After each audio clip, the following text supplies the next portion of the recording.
जी अस्सलाम वालेकुम व्यूअर्स, आप देख रहे हैं मतलूब बड़ाच ऑफिशियल और मैं मतलूब बड़ाच आपसे मुखातब हूँ।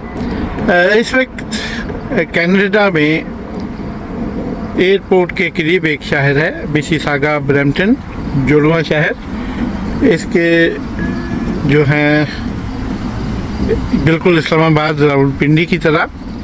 तो मैं उठ के एक ज़रूरी काम से आया था, तो एक अलसुबह तो ये मैंने कहा कि यहाँ का माहौल दिखाऊँ, कितना पुरसुकून। कभी कभी ऊपर से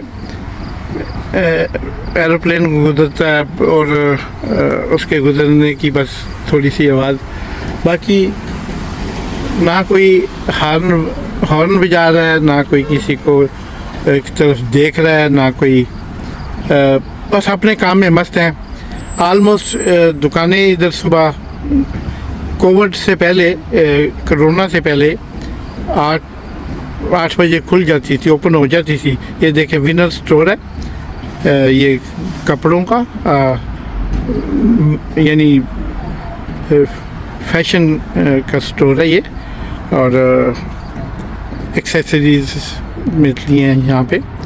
तो साथ में ग्रोसरी है, ये एक चेन है फ्रेस्को, लेकिन ये यहाँ पे काफ़ी पाकिस्तानी और इंडियन ने भी इसको इसकी फ्रेंचाइजी ले रखी हैं, और इसका नाम है चलो, यानी उन्होंने उसी देसी अंदाज में इसका नाम चलो रखा है। और इसी तरह ये दूसरे डिपार्टमेंटल स्टोर, बैंक और सभी मतलब जो है ना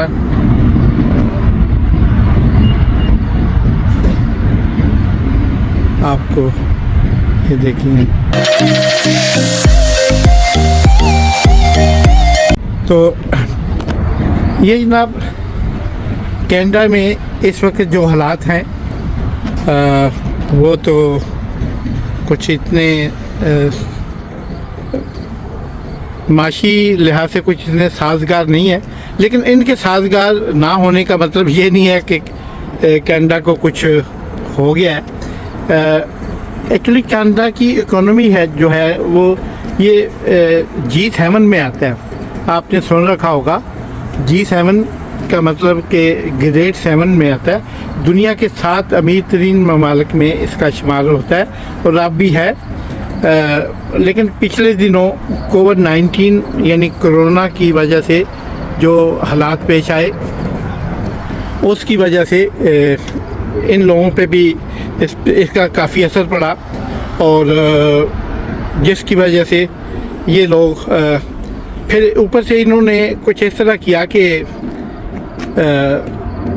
मिस्टर जस्टिन ट्रूडो जो प्राइम मिनिस्टर हैं, उन्होंने पॉलिसी एक अपनी इत्तेहादी जमात से मिलके बनाई, जिसके तहत इन्होंने पूरी दुनिया से स्टूडेंट के लिए ओपन किया अपने कंट्री को। और एक्चुअली टारगेट उनका था जो है वो इंडियाई, कि इंडिया से स्टूडेंट लिए जाए, और ख़ास तौर पर इंडियन पंजाब से। तो वो इन्होंने कुछ तकरीबन 8 लाख स्टूडेंट 2-3 सालों में इकट्ठा कर दिया अपने मुल्क में। तो जिसकी वजह से अब ये हुआ कि इनको मतलब उसके लिए ये तैयार नहीं थे, यानी पॉलिसी का ऐलान कर दिया, लेकिन ये तैयार नहीं थे। जॉब बहुत थी, जॉब तो क्रिएट होती भी रहती हैं, फिनंशियली भी इनको प्रॉब्लम नहीं थी, और इन्होंने ये किया कि अपने लोगों को घर बैठे तनख्वाही देना शुरू कर दी कोविड के दरमियान। यानी जब ये कोरोना का हुआ तो इन्होंने अपने लोगों को घर बैठाकर उनको सैलरियाँ देना शुरू कर दी, और जो काम पे नहीं जा सकते उनको भी $2,500-3,000 घर बैठे, प्लस बच्चों को पैसे, और ऐसे वैसे वो इन्होंने लोगों की आदतें ख़राब कर दी 2-3 साल में। और इतनी बड़ी अमाउंट, इतने $बिलियन इन्होंने इस काम पे लगा दिए कि लोगों को घर बैठा के इन्होंने जो है वो उनका आप कह लें कि उनको ख़राब कर दिया। तो उसके साथ ये हुआ कि दूसरा ऊपर से स्टूडेंट आके उनके लिए मकानात नहीं थे ज़्यादा खाली या बने हुए इनके पास। अब स्टूडेंट आ गए तो उनके आने से जो रेंट से घरों के और ग्रॉसरी जो पूरी दुनिया से कम आ रही थी, तो वो इससे ना बहुत मुतासर हुई। और यानी उसकी क्वांटिटी में पहले ही कमी आ गई थी कोरोना की वजह से। अब जनाब इन्होंने क्या किया कि इन्होंने जब ये हुआ तो आगे से स्टूडेंट को भी जॉब का इन्होंने जो है वो अपॉर्चुनिटी दी थी कि जो यहाँ पे पढ़ने के लिए आए वो यहाँ पे जॉब है जनाब। उन्होंने काम करना छोड़ दिया क्योंकि घर बैठे आपको सब कुछ मिल रहा है। तो फिर ऐसा हुआ कि उसके बाद स्टूडेंट ने सस्ता काम भी शुरू कर दिया, यानी जहाँ पे काम कैनेडियन या मुश्किल सेटल आदमी पर आवर कोई 40-50 डॉलर ले रहे हैं, तो स्टूडेंट ने वही काम 10-12 डॉलर में करना शुरू कर दिया। तो इसकी वजह से बेशुमार बेरोज़गारी भी बढ़ने लगी और वो स्टूडेंट को तो काम मिल गया, लेकिन इनके अपने से शहरी जो थे वो जनाब इससे बहुत मुतासर हुए। और फिर हुआ यूँ कि हुकूमत के साथ नफरत बढ़ने लगी जब मकामी लोगों का काम ख़त्म हुआ या उनकी जगह सस्ते लोग आ गए, स्टूडेंट लेबर आ गई और वो सारी इंडिया से। अब इन्होंने तमाम इमिग्रेंट्स पे पाबंदी लगा दी है। अब ये कि बाहर से कोई नया इमिग्रेंट पहले नहीं लेंगे। स्टूडेंट के भी वीज़े कैंसिल किए हैं जो जहाँ पढ़ नहीं रहे थे, बस जॉब कर रहे थे, और दूसरे लोगों के भी। तो इस तरह इन्होंने काफ़ी जो है वो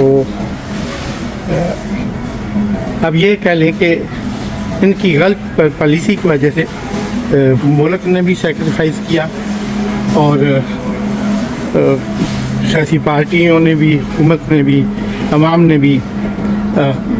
ऊपर ये हुआ कि यूक्रेन और चाइना वार शुरू हो गई, जिसकी वजह से पूरी दुनिया को वो जो सप्लाई थी प्रोडक्ट्स की वो मुतासर हुई। ख़ास तौर पे ग्रोसरी प्रोडक्ट्स की जो है वो बहुत ज़्यादा इनको मसला हुआ, और उस वजह से इन्होंने जनाब ये किया कि हुकूमत पे दबाव बढ़ा, जिस ट्रूडो की हुकूमत पे।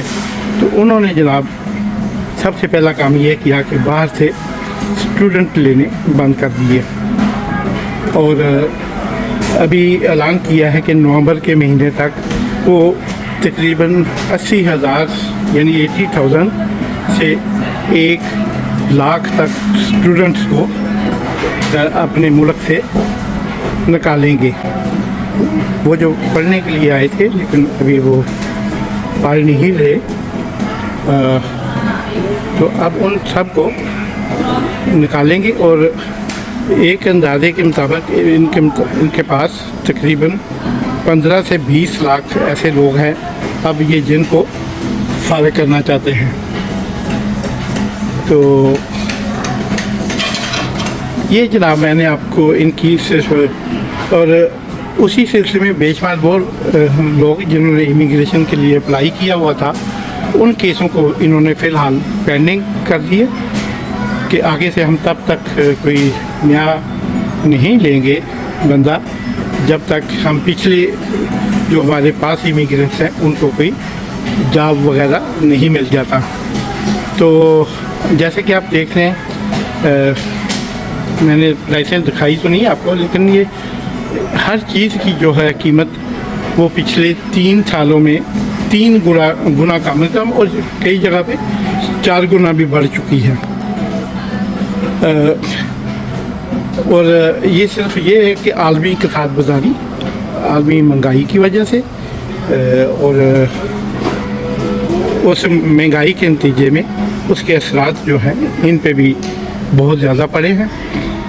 तो मतलब आप फ़र्ज़ करें कि एक गोभी, ये गोभी, एक गोभी का ये छोटा सा फूल है, तो ये अभी 499 का यानी $5 का लगा हुआ है। तो ये आधा किलो बमुश्किल होगा, तो ये $5 का लगा हुआ है। यही गोभी का फूल आज से 2-2.5 साल पहले सिर्फ $1 का मिल जाता था। तो यानी ये 4-5 गुना इसकी कीमतें बढ़ी हैं। और